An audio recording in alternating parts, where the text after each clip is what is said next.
Assalamualaikum warahmatullahi wabarakatuh. Perkenalkan, nama saya Erin Limanda Afriana dengan NIM 220512140017 dari Prodi Sistem Informasi kelas SIA 22.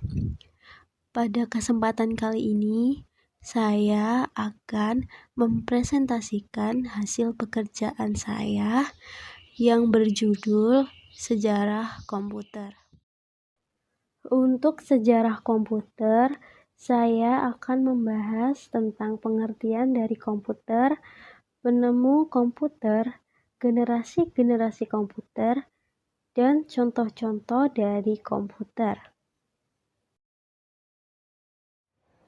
Nah, yang pertama kali kita bahas adalah pengertian dari komputer itu sendiri. Apa sih komputer itu? Komputer adalah alat yang dipakai untuk mengelola data menurut perintah yang telah diprogram. Lalu kata komputer itu semula dipergunakan untuk menggambarkan orang yang pekerjaannya melakukan perhitungan aritmatika dengan atau tanpa alat bantu. Tetapi arti kata ini kemudian dipindahkan kepada mesin itu sendiri. Pada awalnya, pengolahan informasi hampir eksklusif berhubungan dengan masalah aritmatika. Tetapi komputer modern dipakai untuk banyak tugas yang tidak berhubungan dengan matematika. Selanjutnya, yang kita bahas adalah penemu komputer. Siapa sih penemu pertama dari komputer?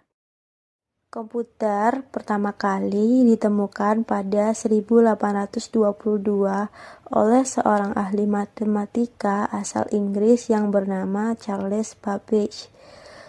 Charles Babbage ini lahir pada tanggal 26 Desember 1791 di London, Britania Raya. Kemudian wafat pada tanggal 8 Oktober 1871.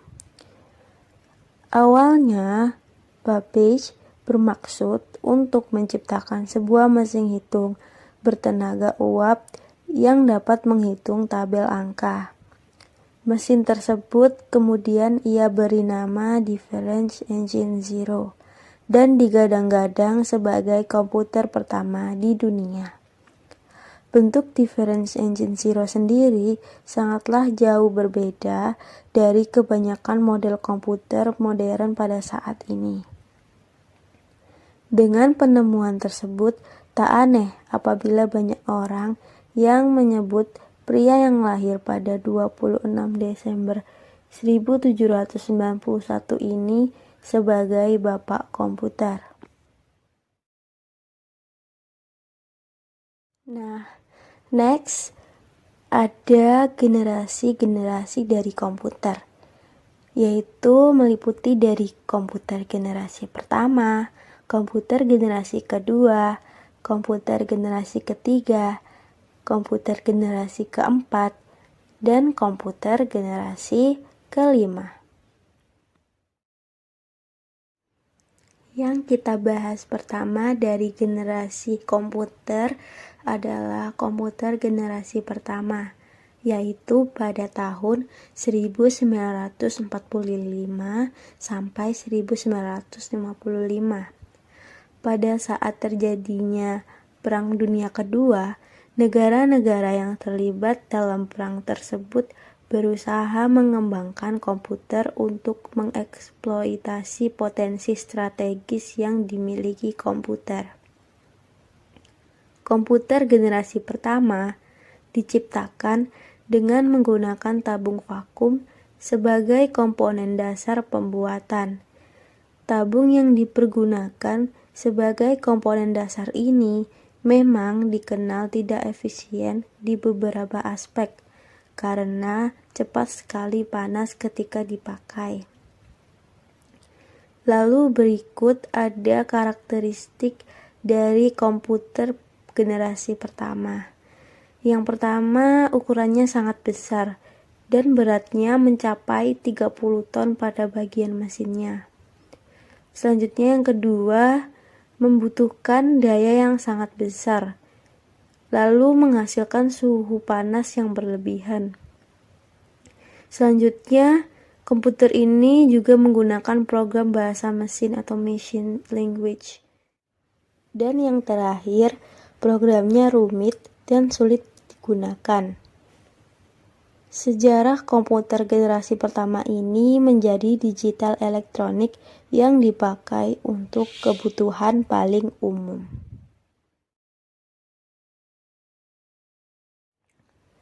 Nah, ini dia contoh komputer dari generasi pertama.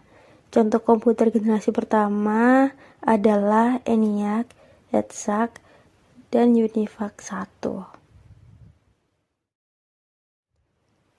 Nextnya kita ke komputer generasi kedua. Komputer generasi kedua ini pada tahun 1955 sampai 1965. Komponen dasar untuk merancang komputer pada generasi ini adalah teknologi transistor.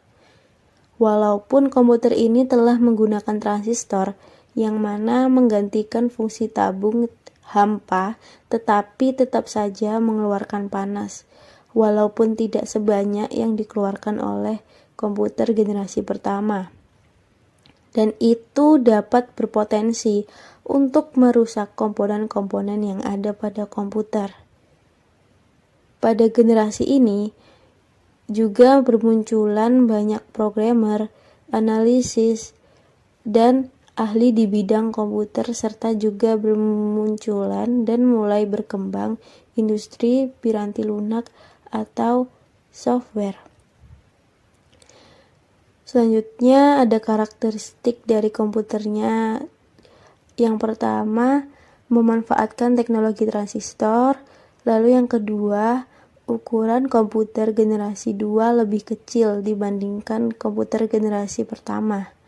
Selanjutnya, kapasitasnya memiliki kapasitas memori utama yang menggunakan magnetic core storage. Lalu yang keempat, komputer ini menggunakan simpanan eksternal seperti magnetic tape dan magnetic disk. Yang kelima, kinerjanya lebih cepat dan daya listriknya lebih kecil. Dan yang terakhir, mampu memproses secara real time dan real sharing. Nah, ini adalah contoh dari komputer generasi kedua. Contoh dari komputer generasi kedua ini adalah UNIVAC 1107, IBM 1400, IBM 7070, dan IBM 1600. Selanjutnya kita ke komputer generasi ketiga. Komputer generasi ketiga ini pada tahun 1965 sampai 1980. Generasi komputer ketiga ini dimulai pada tahun 1965, yang mana komputer dibuat menggunakan integrated circuit atau IC. Teknologi ini menggeser fungsi transistor sebagai komponen dasar komputer. Transistor masih tetap digunakan, tapi ukurannya diperkecil. Beberapa transistor yang berukuran kecil tersebut dimasukkan di IC bersamaan dengan resistor dan kapasitor. Komputer generasi ketiga menjadi komputer pertama yang membuat operator dapat berinteraksi menggunakan keyboard dan monitor dengan tampilan sistem operasi. Selain itu, komputer ini membutuhkan biaya lebih murah sehingga dapat dijangkau masyarakat umum.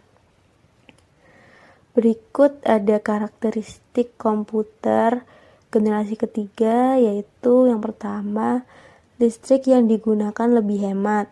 Selanjutnya, software lebih meningkat dan harga makin terjangkau.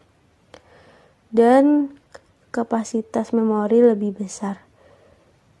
Lalu, kecepatan menggunakan IC sehingga kinerja komputer lebih cepat.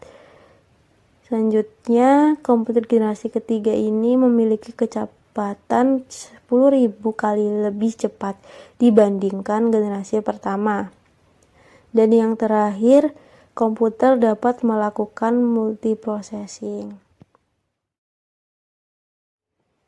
Selanjutnya, ada beberapa contoh dari komputer generasi ketiga. Di sini contoh komputer generasi ketiga adalah IBM S30, UNIVAC 9000,